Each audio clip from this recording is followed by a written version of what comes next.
Hi, everybody, to Kayla's podcast that is here. Okay, of course, I'm going to back up. Religion is getting backed off to another week again because not only is it just so much, I feel like I still need to like write down kind of how I feel about religion and inclusion and all that. Um, so we'll get there.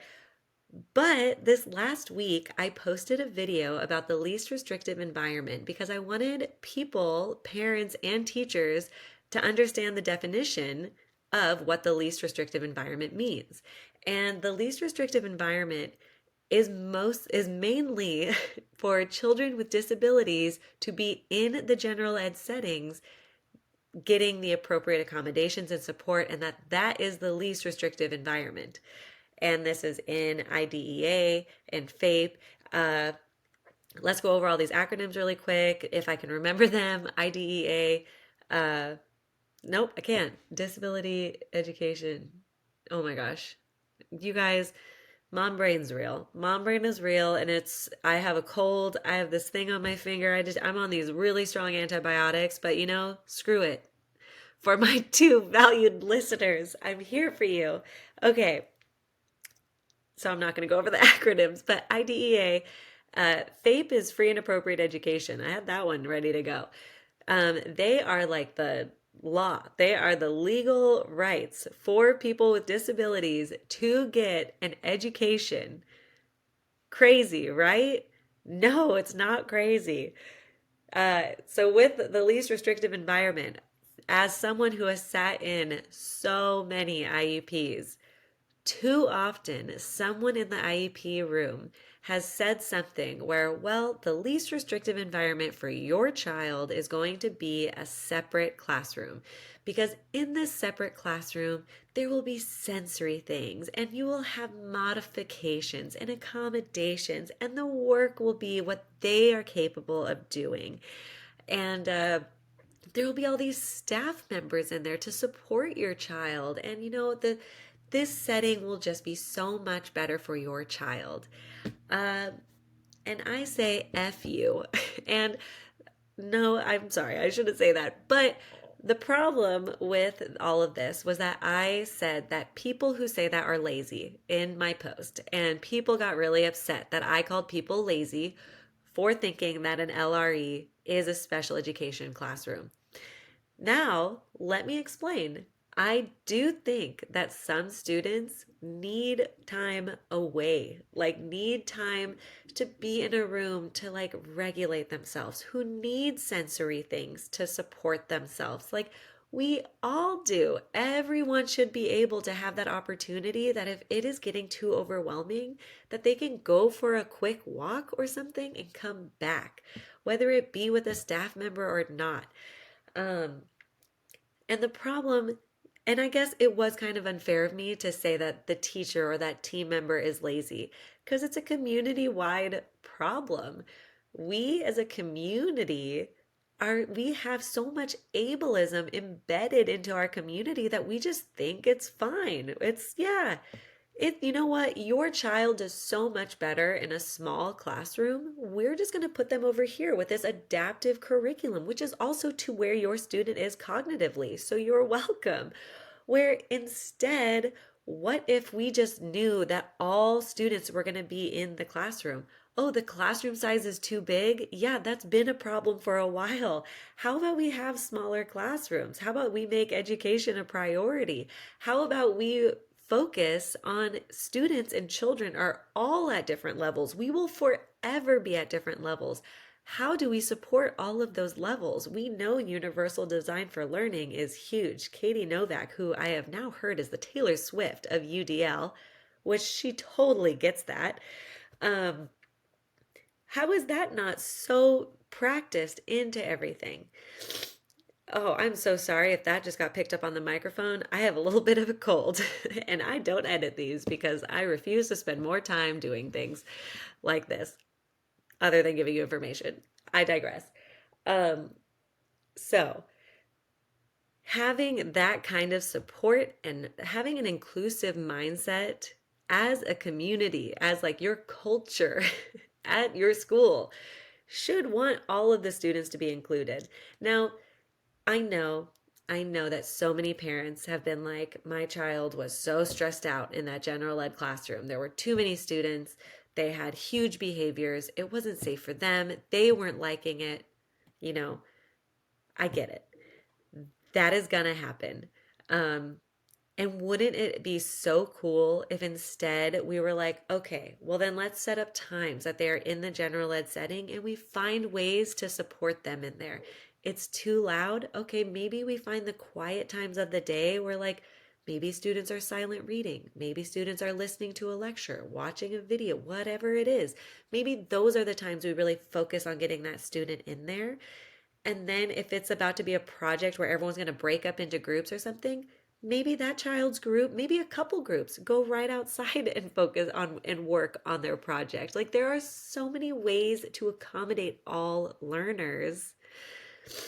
And and thinking that a segregated classroom is the best way just does not make sense to me. And I mean, I'm okay. It makes sense because I get that us as a community, as a society, we don't know how to include all learners. So I'm gonna just, I know I've said this before. I'm a Libra. I fly all over. I fly all over the place. But inclusion is so important, and it's something that we should always be working and building on to be able to include more. Actually, Dr. Shelley Moore has a great YouTube video about this. Maybe I'll link it below if I haven't already done so, because I feel like it's a great video and I talk about it a lot. Um, so I also want to talk about, okay, I'm going to talk about a couple things. I'm going to break down comments that people have said on on my video about least restrictive environments, or LRE. So I had a parent who said her child felt safer in a smaller classroom and all that stuff. And to me, I'm like, you know what? You have to do what's best for your kid. And if that is what makes you happy and your child happy, then, like, who am I going to tell you not to do that? But I do think that if your child, like, doesn't feel safe in the classroom, or they're having big behaviors in the classroom, we should figure out why they're having those big behaviors. Is it because people are loud? Could they wear headphones? Could they wear those little loop things that are supposed to be noise canceling, that, like, it's marketed to adults, but I'm sure kids could use it? Like, what are they getting frustrated with the work? Okay, how do we support them with the work so it gets better and, like, they want to do it? Um, and then second, what did other people say? Oh, a teacher who had, they called it a self-contained classroom. I call them segregated classrooms. But she was like, I taught a self-contained classroom and my students thrived in that classroom. We did so good on our goals. We did this, blah, blah, blah, blah, blah. And cool, totally glad that you had a successful classroom. But those students are now in this special little classroom for their 22 years of education, or 18 to 22 years, however long they decide to stay in the public education system. And then what? They're going to go live their life, like, what, in a group home where they're not allowed to communicate with anybody. They don't have to work with other people in their community that don't have disabilities. Like, it just blows my mind that I'm like, why can't we figure out a way that we can all work together in an inclusive setting? You know? Um, and okay, don't come at me with, like, there's not enough support staff, there's not enough support in schools and educations and parenting and children. Yeah, I know, okay? Um, but it starts here. It starts with you, it starts with me, and it starts with us having discussions with people about changing their mindset and focusing on, like, just because someone has a disability doesn't mean they shouldn't be in the classroom learning with the other students. Cool, they're not at grade level. I don't think every other student in that class is at grade level. Sure, they might be performing at a different grade level than those other students. I'm sure there might be some other students near or around their grade level, but okay, then, like, how do we support them to still be a fourth grader and doing work that is beneficial for their goals, their personal goals, and the goals in the classroom? Um, Lastly, and will this be lastly? Probably not. I had an adult with a disability also respond on this video. And she said that she felt like she loved her special ed classroom. That's not what it was called, though. She called it something else. It was like vocational skills or living skills or something. And she was like, I thought it was great. Like, I didn't want to sit in a geometry or whatever classroom. This was giving me information on like how to balance a checkbook or how to do my taxes or how to do that. And I was just like, girl, we can all benefit from that. Like, maybe we do need to rethink the education system.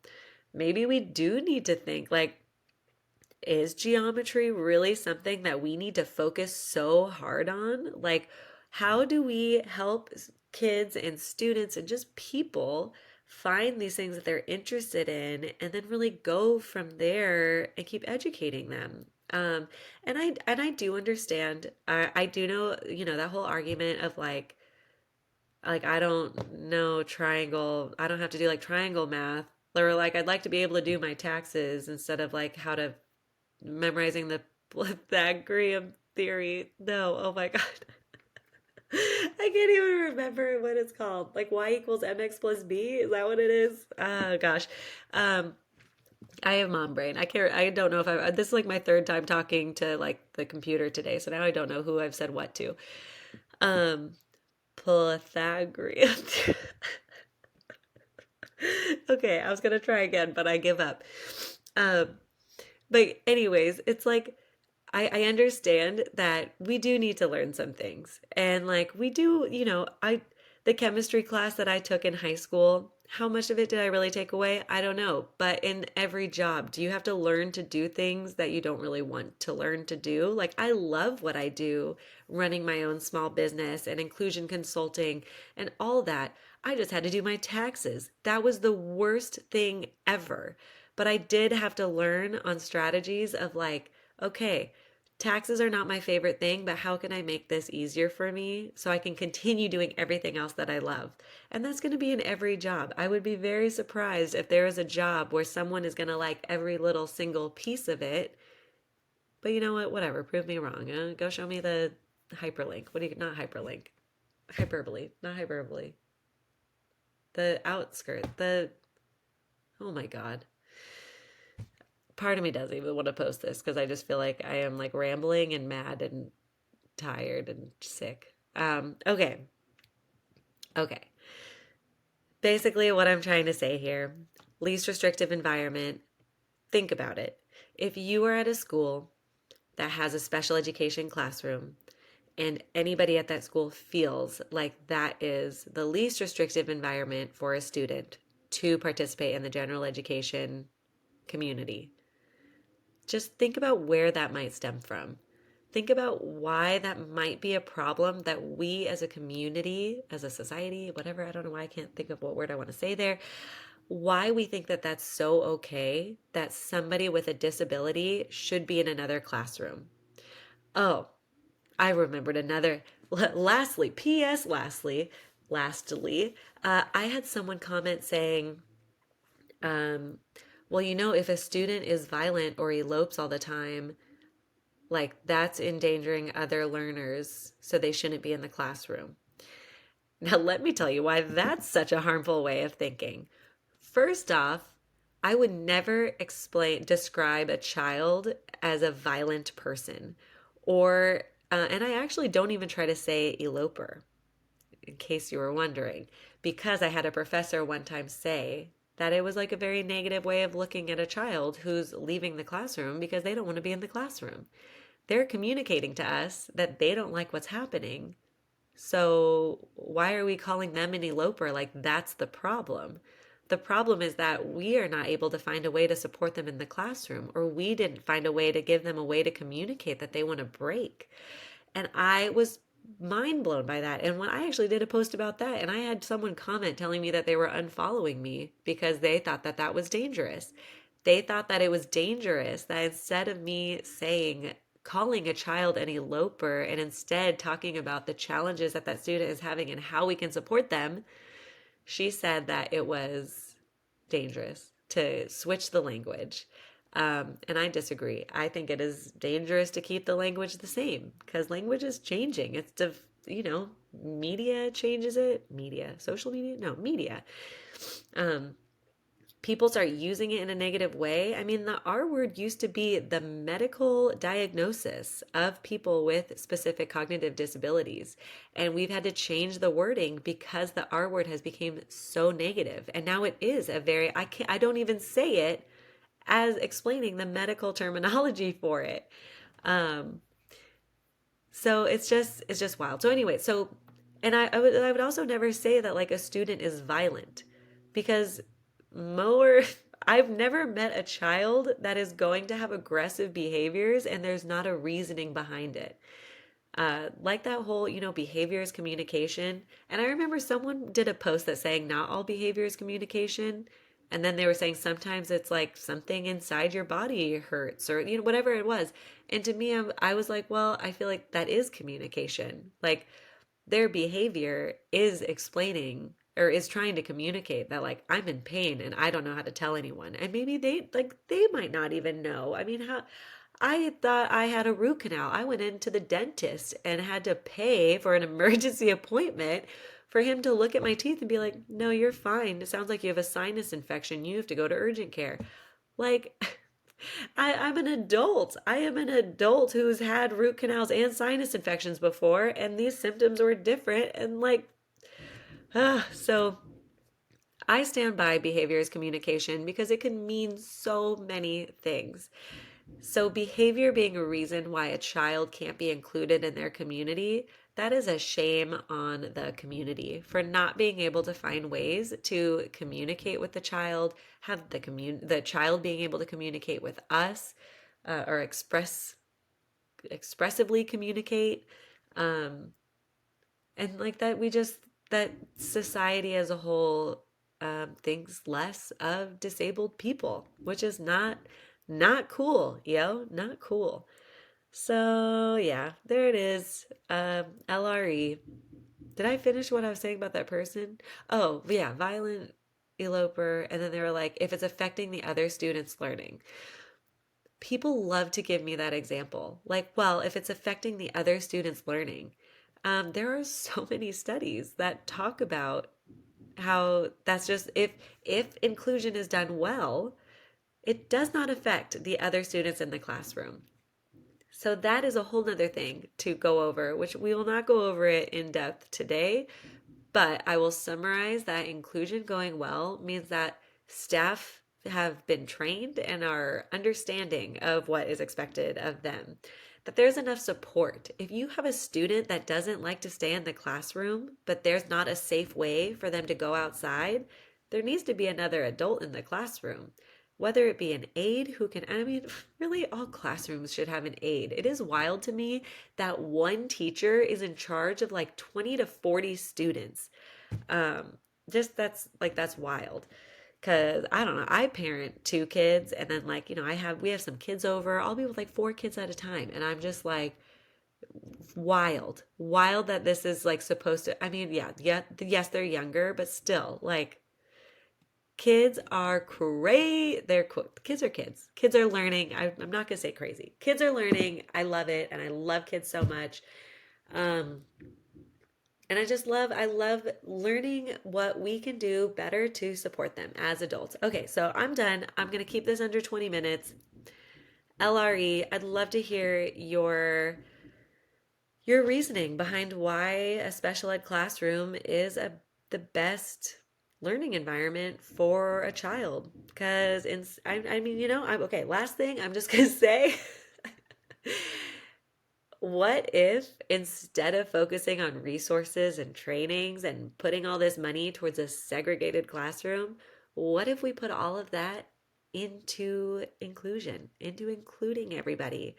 Into training all this staff, into working on changing our mindsets and the culture of our school and our values. Like these are all things that need to change for inclusion to be successful. So there's that. If you feel like your school needs an inclusion specialist, girlfriend or queen, boyfriend, I don't know, you, friend, I'm your gal.